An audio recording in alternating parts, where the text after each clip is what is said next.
Last week we spoke about mindfulness of the body postures.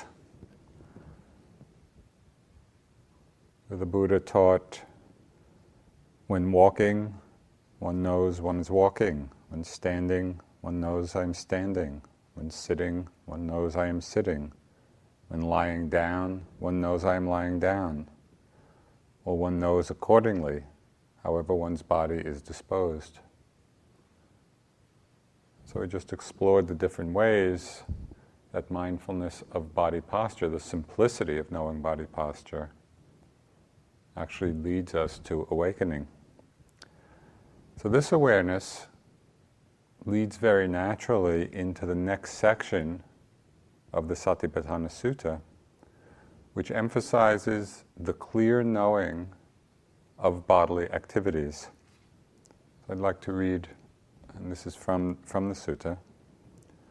Furthermore, monks, when going forward and returning, he acts clearly knowing. When looking ahead and looking away, he acts clearly knowing. When flexing and extending his limbs, he acts clearly knowing. When wearing his robes and carrying his outer robe and bowl, he acts clearly knowing. When eating, drinking, consuming food, and tasting, he acts clearly knowing. When defecating and urinating, he acts clearly knowing. When walking, standing, sitting, falling asleep, waking up, talking, and keeping silent, he acts clearly knowing.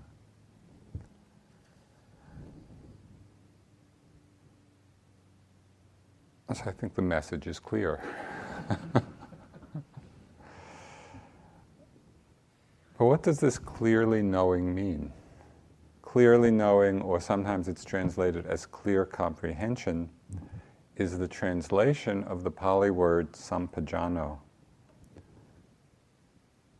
And this Pali word means seeing precisely, or seeing thoroughly, when all of the 5 spiritual faculties are in balance. So there are 4 ways of training in this clear comprehension. And you'll see as we go through them that it really provides a very large context of understanding our practice. These are 4 ways of training in sampajano, of clear comprehension, which is a quality that the Buddha spoke of so frequently in the suttas. It comes up again and again. In some way we can see this quality of clearly knowing as the foundation of our entire practice. So the first way of training in clear comprehension is clearly knowing the purpose of doing an action and discerning whether or not it is of benefit either to ourselves or others. So this takes the meditation a step further than simply knowing the bodily posture. Here we need to look at and reflect on our motivation for doing something. Is it skillful? Is it unskillful? And practicing this has tremendous implications for how we live our lives in the world. If we cultivate this ability to see clearly, to clearly comprehend our motive for doing various actions, it opens up the possibility of great discernment. It's essential to train in this because our motivations, both in our actions here on retreat and in our daily lives, our motivations are often very subtle. They're not always very easy to see. Sometimes we have mixed motives for doing things. Or sometimes we have a series of conflicting motives in our minds. It really takes a lot of honesty, and it takes a lot of clarity and mindfulness to see them clearly, to know what our inner purpose behind an action is. I'll just share one story with you, just illustrating the subtlety of motives. This is years ago when I was practicing in India. As many of you know, there are a lot of beggars in India, and especially whenever Westerners around, the beggars will come up. And so once I was in Bodh Gaya, where I was practicing, and just in the bazaar buying some fruit, and this little beggar boy came up, and he held out his hand, and just in a moment, the thought came, well, just, give him something. So I gave him one of the oranges I'd just gotten. It was all very spontaneous and fine. But then what happened was really surprising to me. Because when I gave him the orange, he just walked away. There was not any acknowledgement at all. There wasn't a nod, there wasn't a smile, there was nothing. Gave him the orange, he walked away. And in that moment, it kind of illuminated for me that somewhere in my mind, I was just expecting something. I mean, I wasn't expecting profusive thanks for the orange, but just something, some acknowledgement. And that was something that I had been completely unaware of. That there was that mix of motive. So this is a very small incident, but it just points to how often we can have different motivations in our mind, and unless we're really watching carefully or looking carefully, we may not be seeing them all. It takes a very strong mindfulness to see.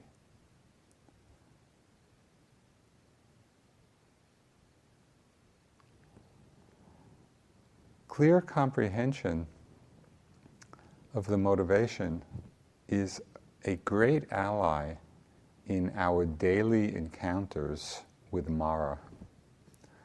Now, as you know, Mara in Buddhism is the embodiment of delusion, the embodiment of ignorance. But it has a very different role in Buddhism than the devil or Satan has in Western religions. Where often the devil or Satan is seen as the lord of the underworld. In Buddhism, Mara is seen to be king of the devas. So it's a very different viewpoint. And what is this king of the devas, Mara, trying to do? He wants to keep us all ensnared in his realm of samsaric attachments. Right? He wants us all in his domain, king of sense pleasures. And so Mara, and again, this is the embodiment, the personification of delusion or ignorance in the mind. Mara uses many seductive and confusing ploys to keep us entangled, to keep us ensnared.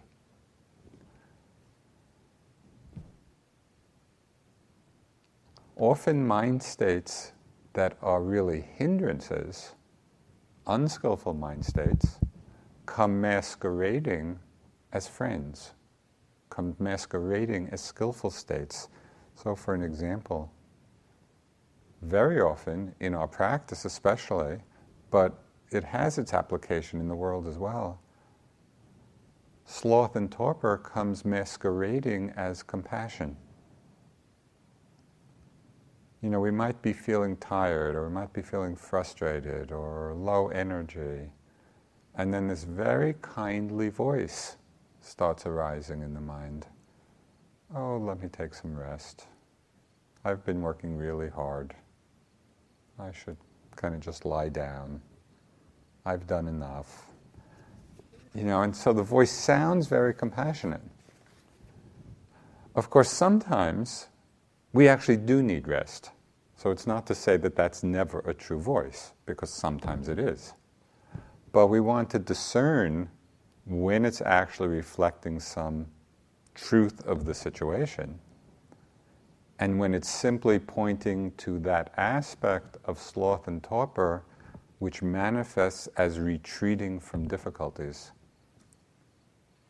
Because sloth and torpor doesn't only mean sleepiness. It's that attitude of retreating from difficulties. So we want to see the difference between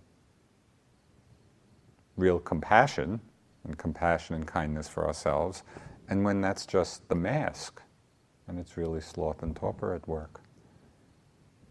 In the same way, Mara seduces us when doubt comes masquerading as wisdom. You know, we often have these very wise-sounding voices in our minds. This isn't the right time for me to be practicing. You know, I've come back next year. Or, this isn't exactly the right practice for me. I should be doing Sufi dancing or whatever. It's voices in the mind that really speak to us with this tremendously wise tone, but really it's just doubt. It's just that quality of the mind that brings us to a standstill, that keeps us from moving forward.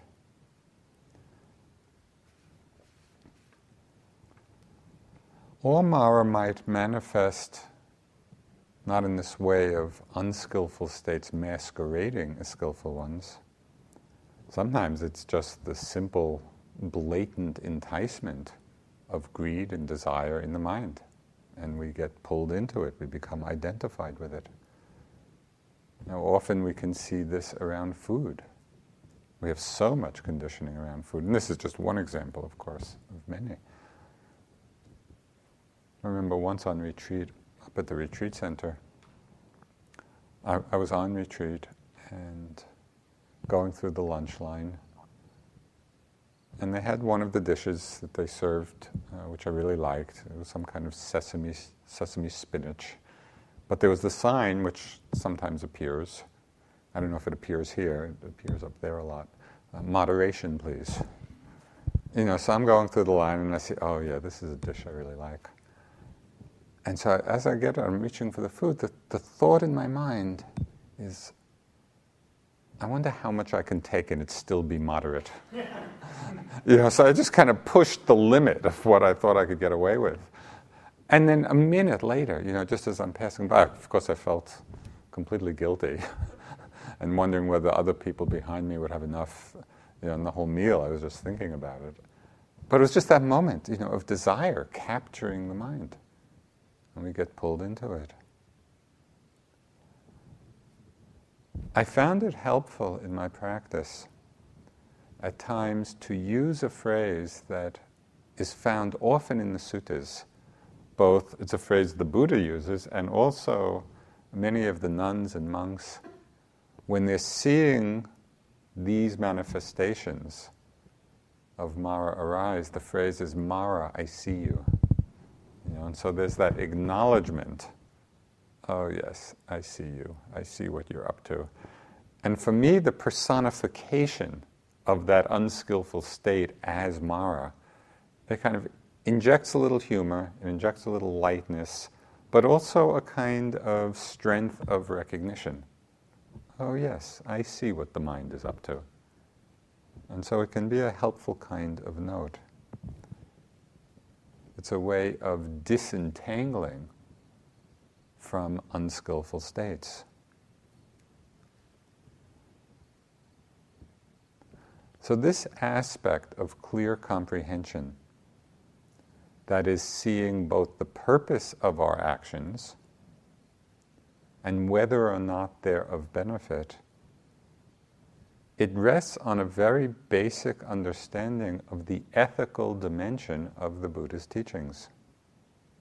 That is the discernment of what is wholesome and what is unwholesome.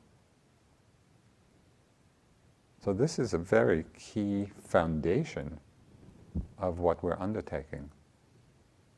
It's the discernment of what is skillful and what is unskillful,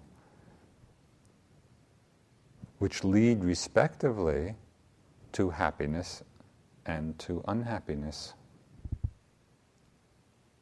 There's a Tibetan prayer which says, may you have happiness and the causes of happiness. May you be free of suffering and of the causes of suffering. So this is a very important, an important piece of wisdom contained in that. It's impossible to have happiness if we don't have the causes for happiness. And it's useless to wish to be free of suffering unless we free ourselves from the causes of suffering. And this is precisely where clear comprehension comes in. Clear comprehension in this whole section of the Satipatthana Sutta helps us begin to actualize that prayer in our lives.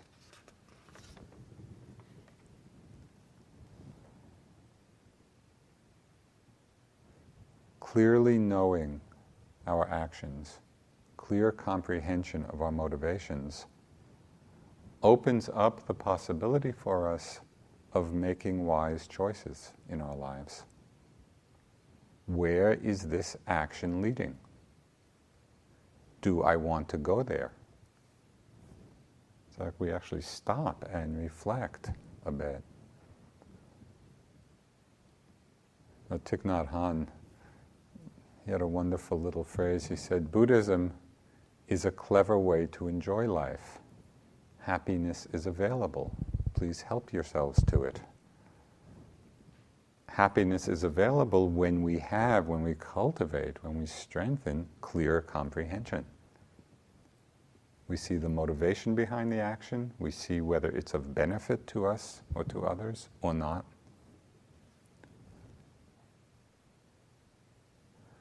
Although it's not explicit in this sutta, reflection on motivation also opens the door to the practice of bodhicitta. That is the motivation and the understanding that we are not practicing for ourselves alone, but we can practice with the motivation that it be for the welfare and the benefit of all.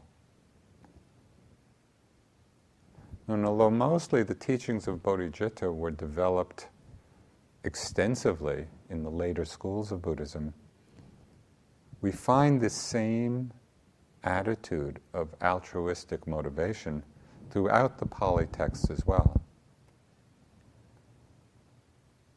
I think I mentioned a few weeks ago how the Buddha would reflect as he sat down, as he took his seat in meditation. He sits with his mind set on his own welfare, the welfare of others, and on the welfare of both, even on the welfare of the whole world. So we sit down, settling into that motivation,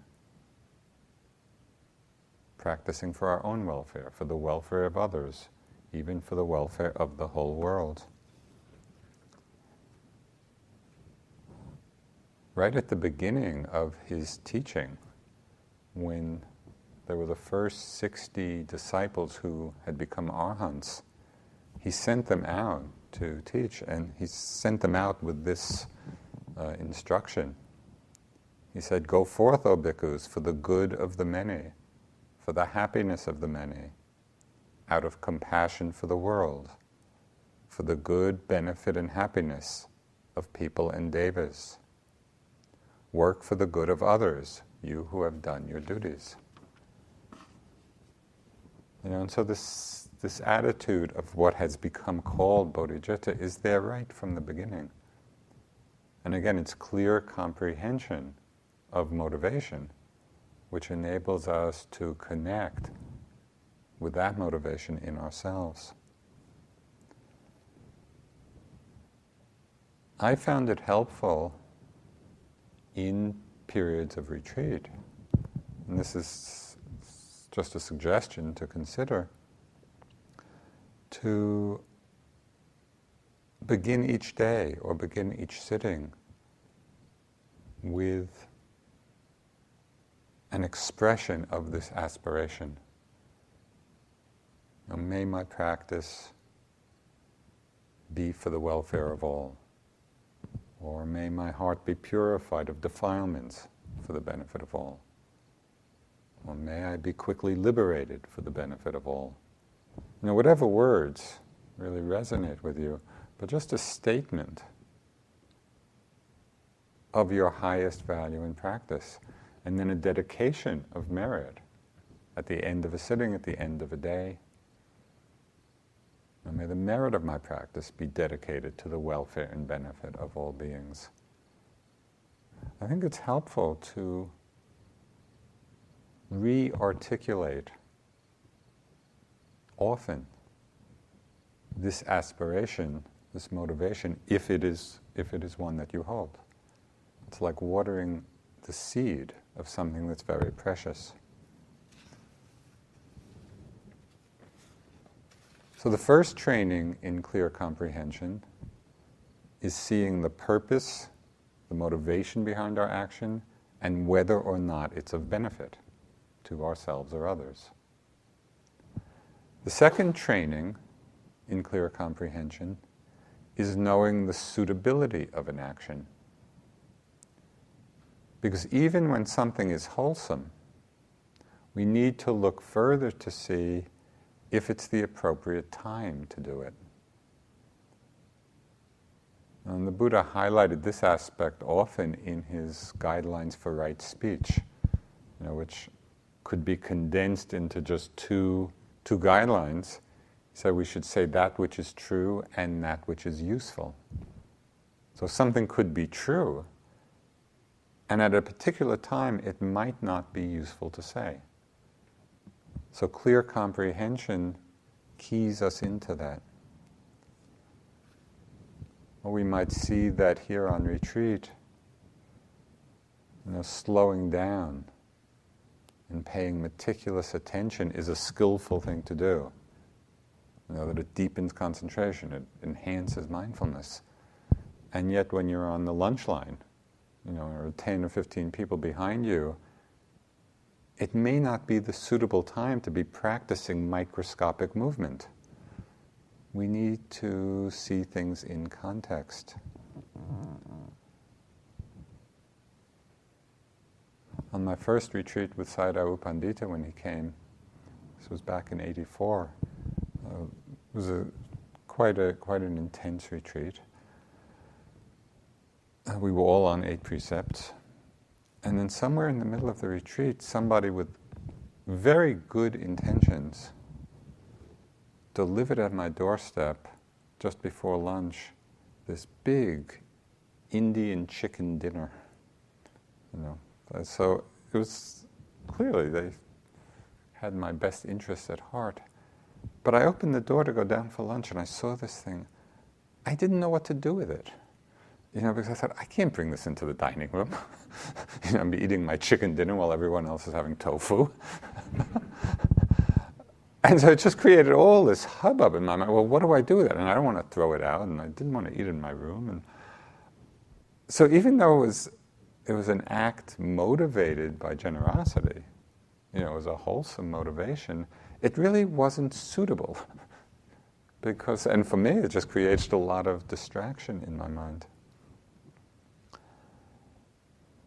So clearly knowing the suitability of an action helps us put our activities into a larger context, one which takes into account the effect of our actions on others. So the first step is seeing the motivation, but then we have to take it that step further. What's going to be the effect of this in a particular situation? And also understanding the suitability in terms of just the larger social, or community context. And seeing suitability here from the other side can help us not get caught up in acting out of a spiritual image. So just as an example, when I first was studying in Bodh Gaya with Munindraji, my first teacher,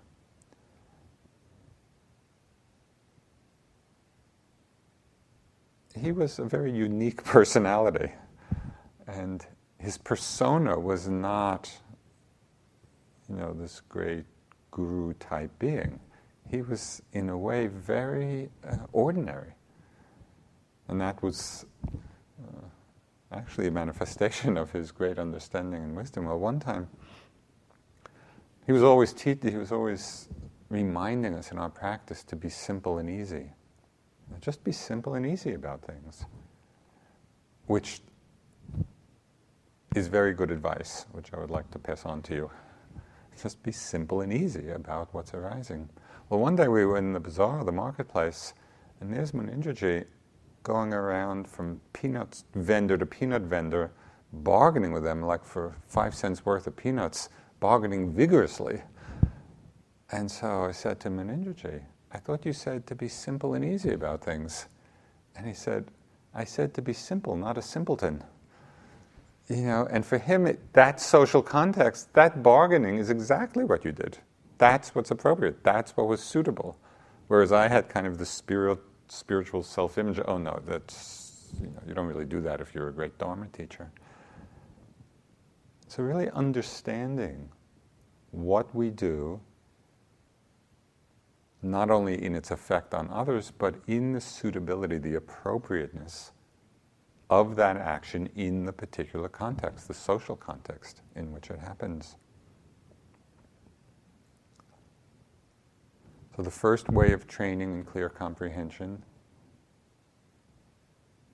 is understanding the purpose, the motivation, and whether it's of benefit. The second training is in the suitability of the action. The third training in clear comprehension is knowing the proper domain for one who is meditating. And the Buddha spoke of the 4 Satipatthanas, that is the body, feelings, mind, and dhammas, mind objects, as the proper domain, or the word he uses in Pali is gochara, or pastures. These are the proper pastures for the mind to be in as we practice. When we understand this aspect of clear comprehension, it keeps us on track. It keeps us from getting distracted. There's a story of one monk who, every time he did something unmindfully, every time he acted unmindfully, he would go back and do that action again. So if took 5 steps unmindfully, he would go back and take those same 5 steps again and being mindful. It said that he practiced this way for 20 years, and then he became an arhat, as all these happy stories go. I like this story for 2 reasons.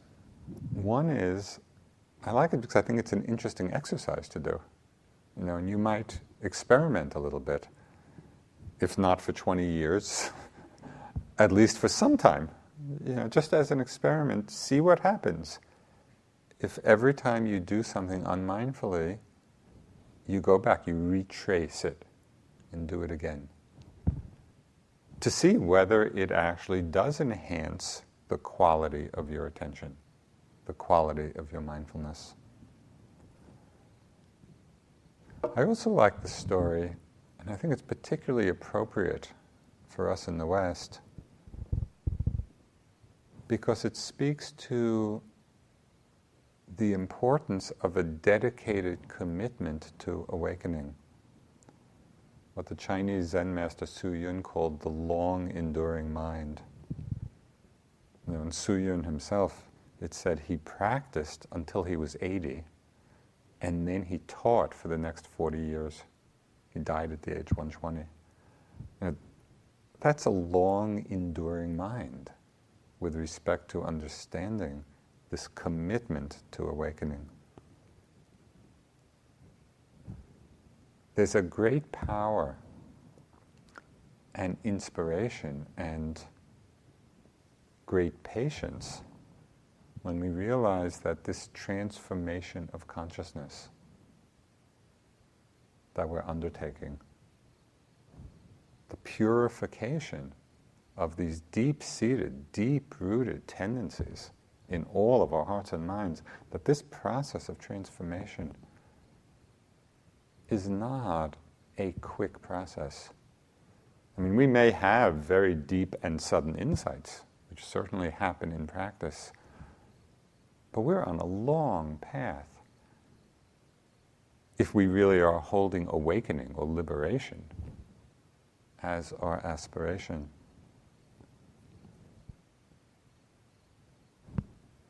And that's what this monk, it's just that particular story, as many others, and he practiced this for 20 years. He practiced with that kind of dedication to mindfulness. So there's great fruit which is possible from that kind of commitment.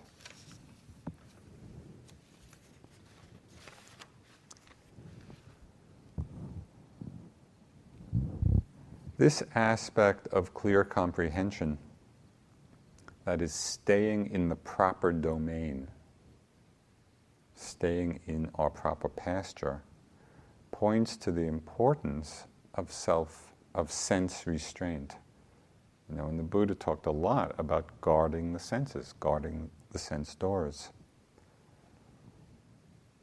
But this is not something that is highly valued in our culture.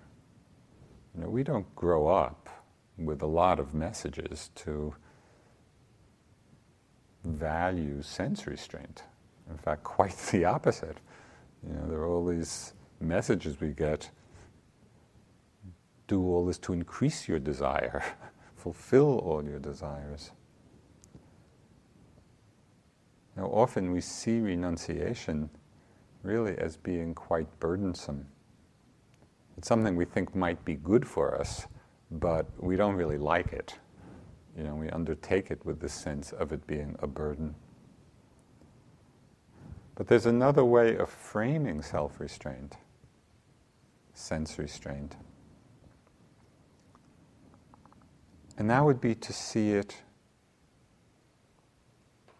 as non-addiction. We see that that's really what we're practicing. We're practicing non-addiction.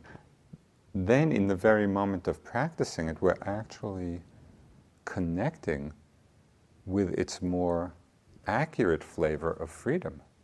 So instead of practicing it as a burden, we are actually tasting the freedom of not being hooked in over and over again to our desires.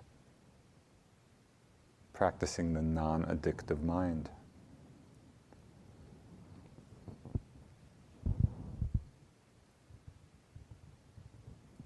When I was on retreat here in February, I had the yogi job of putting away the tea things, putting out tea and then putting them away.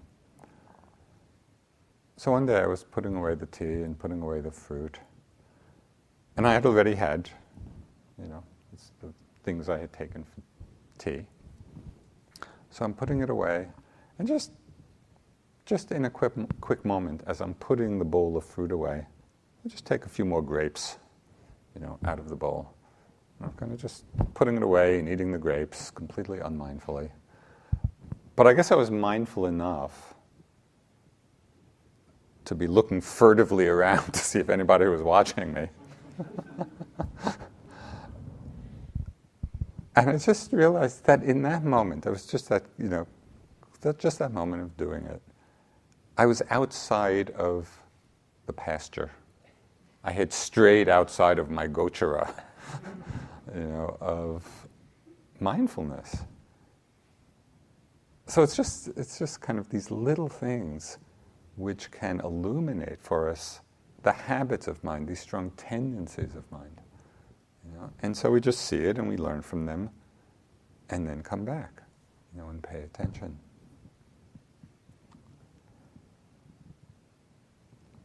This section of the sutta,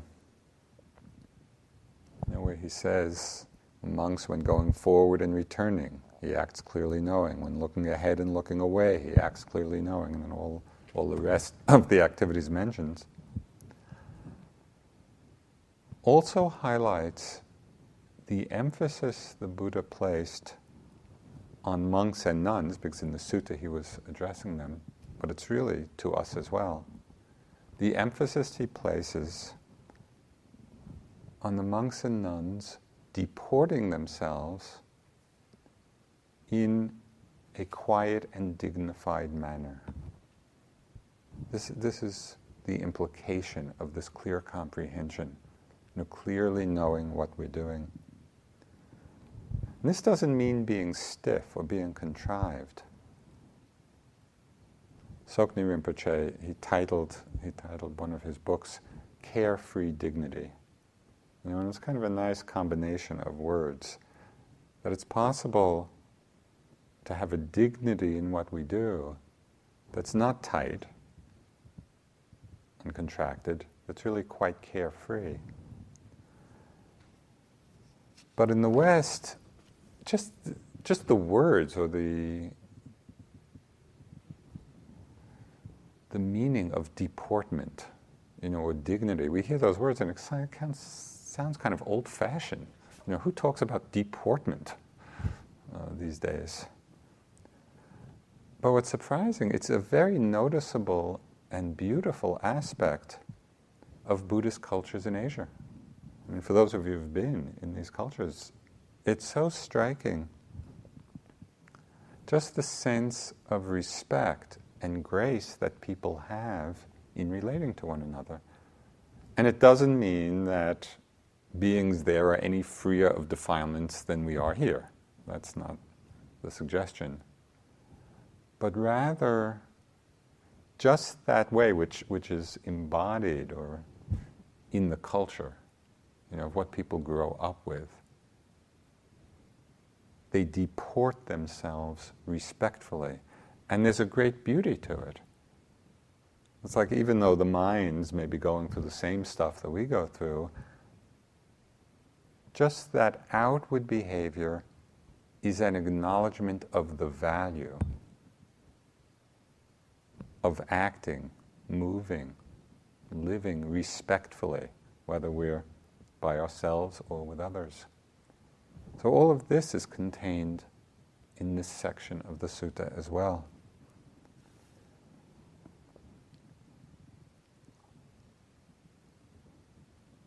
So it's clearly understanding the purpose of our actions and knowing whether it's of benefit or not. Knowing the suitability of the action, whether it's appropriate. Of staying in the proper domain, staying within the pastures of the four mindful abidings. And the last aspect of clear comprehension is non-delusion. That is seeing clearly the three characteristics which we've spoken of last week. Seeing clearly the impermanence, the unsatisfying nature, dukkha, the selflessness of experience. And applied to these activities that are mentioned, it's really seeing clearly these three characteristics in them as we move, as we stand, as we move forward, as we're dressing, as we're eating, whatever we're doing. Seeing the three characteristics, understanding that there's no one there, there's no one behind them performing the actions. That it's really this mind-body process of empty phenomena rolling on. The 13th century famous Japanese Zen master Dogen, he said, "What is the way of the Buddha? It is to study the self." What is the study of the self? It is to forget the self. And to forget the self is to be enlightened by all things. And that's really a beautiful expression of our practice. Really, our practice is the study of self. The study of self is to forget the self, to realize the very notion of self is an illusion. And then we are enlightened by all things. All things are revealing the empty, insubstantial nature. So after this section in the sutta on bodily activities, the Buddha repeats the refrain, which we've talked about a lot, reminding us to contemplate these activities internally, that is our own, to contemplate them externally, mindful of the bodily activities of others, to see the nature of each of these actions arising and passing away, to see their impermanence, to establish mindfulness in them to the extent necessary for bare knowing and continuous mindfulness. This is part of the refrain that the Buddha repeats over and over again in the sutta. And then abiding independent, not clinging to anything in the world.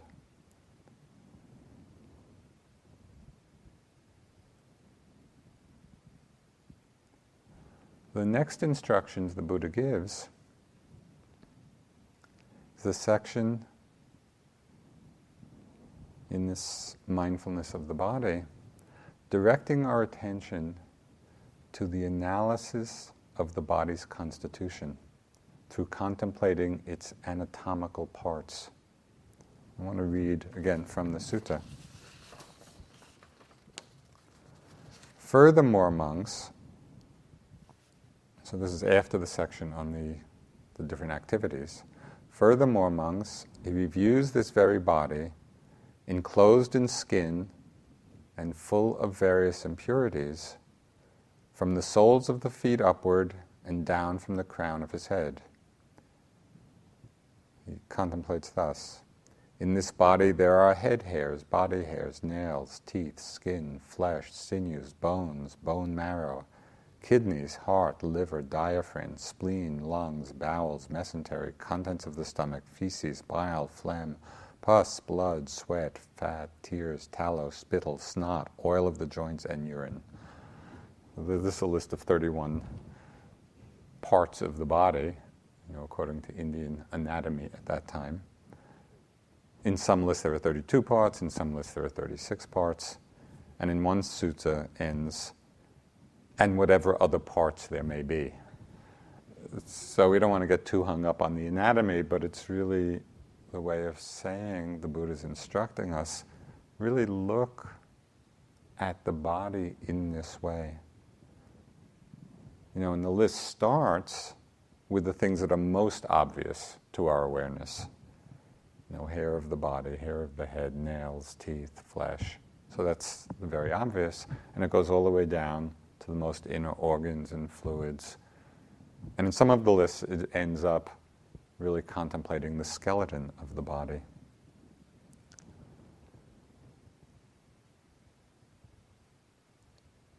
So the question might arise, and it has arisen, maybe not in you, but certainly as people hear about this contemplation, why did the Buddha teach, and why would we want to contemplate these asubha, that's the Pali word for the non-beautiful or unattractive aspects of the body?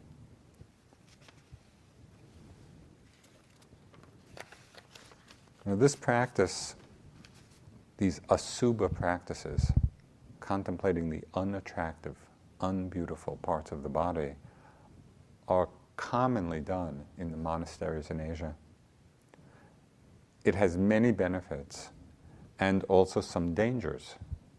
This contemplation has to be done carefully. The most obvious benefit is that when we contemplate the body in this way, when we really look to see and understand, it weakens our attachment to our own bodies and weakens the lust we have for the bodies of others. You might picture an autopsy. I don't know if you've ever seen one or read about them, where they kind of slit open the front of the body, and there it is. It's just exposed in all its organs and everything that's in there. Or as I've mentioned in different talks, a friend who had laparoscopic surgery to remove a fibroid tumor. It's done through a miniaturized video camera. And so at the end of the surgery, the friend got the video. And So I was really interested in seeing it. She didn't have any interest at all. But it was fascinating because you were on the inside of the body, and you could see all the organs and the blood and the tumor and the very different picture. We're not so likely to be identified with the liver or the stomach or the small intestines.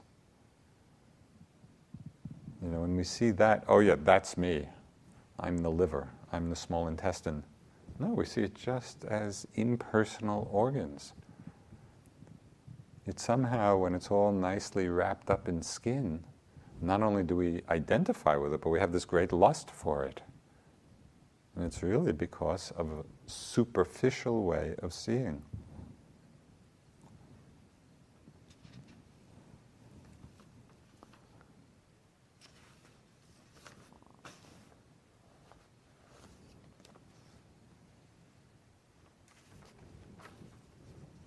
I'm editing.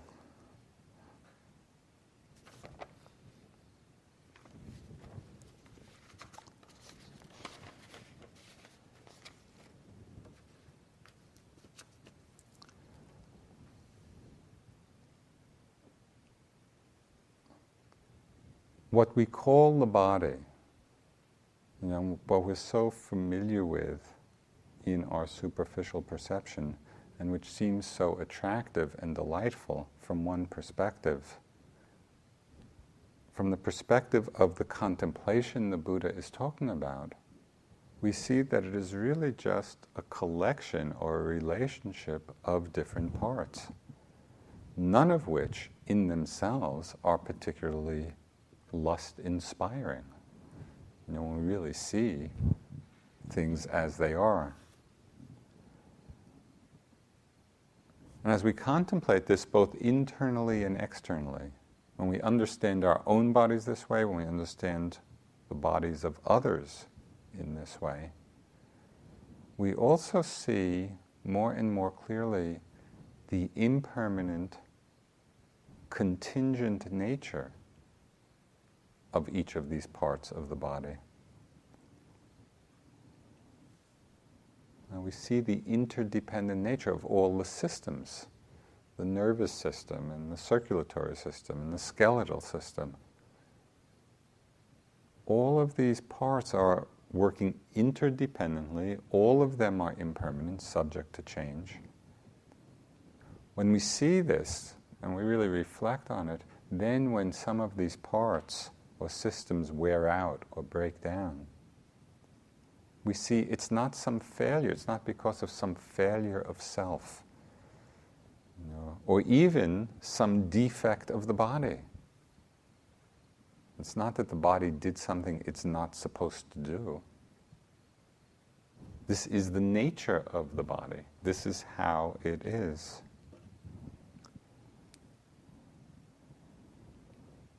It's expressed well, I believe, in the Second Law of Thermodynamics. Now, I know nothing about it except perhaps what it says, and I'm not even sure I have it that accurately. But as I understand it, it says, and those of you who are scientifically minded can tell me tomorrow if it's incorrect, but my understanding of it is that all systems tend to disorder. That ordered systems, left to themselves without an infusion of energy, tend to disorder. This is the nature of the world, of the universe. It's the nature of our bodies. What's so surprising is how hard it can be for us to accept this. To accept this truth of how things are, even in the face of overwhelming evidence. We see it all around us, but somehow it's very hard to accept that this is the truth of things. And it's precisely this particular contemplation which is a reminder of this. It reminds us of what constitutes what we are calling bodies, what we are calling my bodies. It reminds us of the nature of the bodies of others, that we may be enraptured by. It's really a very powerful practice, even if it's just done as a short reflection each day. Even if it's not your main practice, as it is for some people. But even just as a short reflection each day, to go through these 31, 32, 36 parts of the body, however you visualize it. It really helps to decondition pride and lust. It helps to decondition fear. Because we see with greater clarity just what the body actually is. But there is also a danger in this. And the danger was manifest even in the time of the Buddha. Because we can undertake it with a wrong attitude. And instead of this contemplation of the non-beautiful, the unattractive aspects of the body leading to a calming of sense desire, leading to greater non-attachment, to freedom, if we do it with the wrong attitude, it can just fill the mind with disgust and aversion, kind of repugnance. And it's said that a whole group of monks in the Buddha's times did this practice with such verve, and they got so filled with disgust for their body that they committed suicide. Then the Buddha came to know of this, and they weren't doing that correctly. It's not the purpose. So although we probably won't go that far, it's still helpful to recognize the strong tendencies we might have in our minds in that direction. So I'll just give you an example. Quite a few years ago, the Cambodian monk, Mahaghosananda, who was this totally loving, sweet monk, and he just kind of radiates light in the most humble, beautiful way. So he came, it was during the 3-month course, he visited, and he led all the yogis just in this very simple exercise of visualizing the whole process of taking food. Of taking the food and then chewing it and visualizing what happens to it, as it's in your mouth and as it breaks down, and then as it goes down into the stomach and what happens to it, and as it goes through the whole process of elimination. So he led it in a very detailed way. And there were quite a few yogis afterwards who said, why does he have so much aversion to eating? Why does he have so much aversion to food? And that was just their own projection, of repugnance or aversion to the non-beautiful. Ghosananda there's no aversion at all. He was just leading people through what happens. This is how it is, And so we have these tendencies in the mind to shrink back from the unbeautiful or the unattractive out of aversion. And the practice is to free our minds from that side as well. So it's to free ourselves from attachment and also to free our minds from aversion. And the Buddha pointed to this very clearly in the last part of this section of the sutta, which I'll read. He goes through the 31, 32 parts, and then he says, just as though there were a bag with an opening at both ends, full of many sorts of grain, such as hill rice, red rice, beans, peas, millet, and white rice. And a person with good eyes were to open it and review it thus. This is hill rice, this is red rice, these are beans, these are peas, this is millet, this is white rice. So too, he reviews the same body up from the soles of the feet and downward from the crown of the head.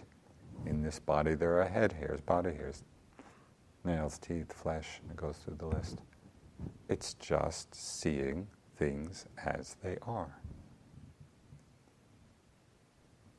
There is tremendous power in that.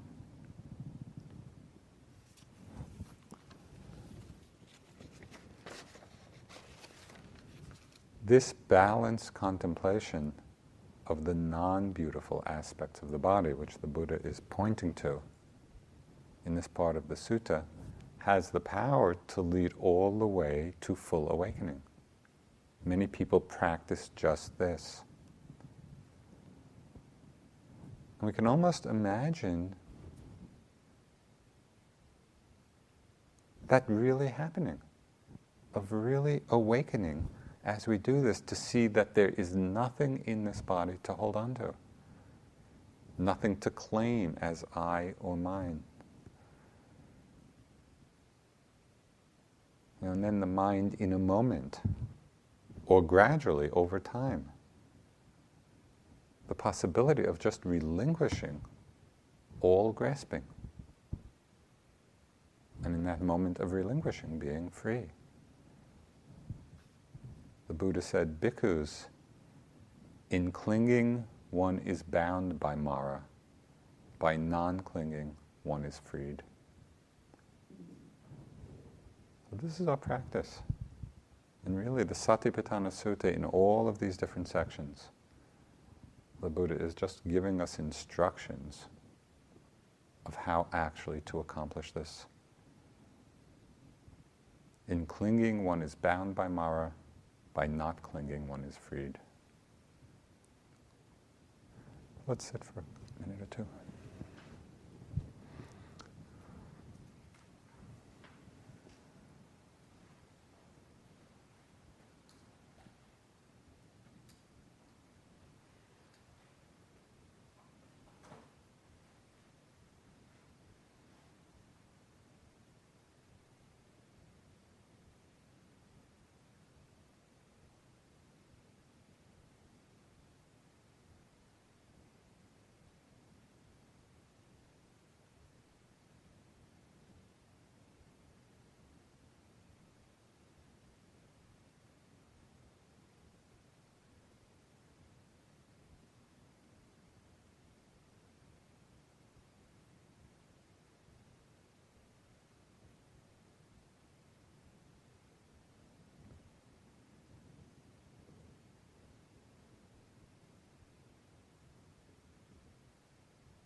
Let us chant the verses of sharing and aspiration.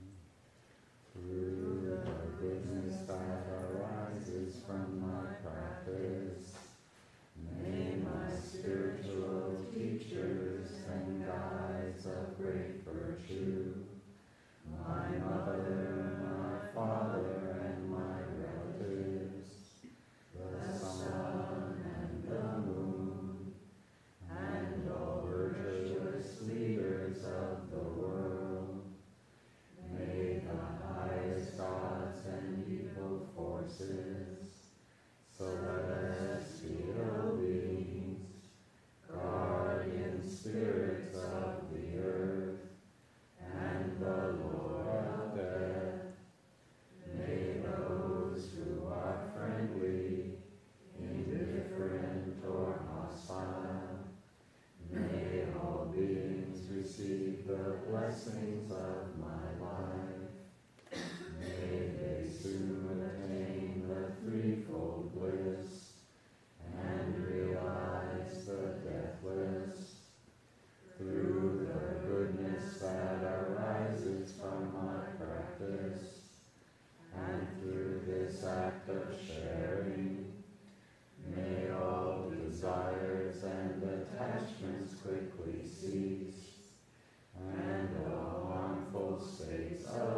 This talk was given by Joseph Goldstein at Forest Refuge on June 14, 2004.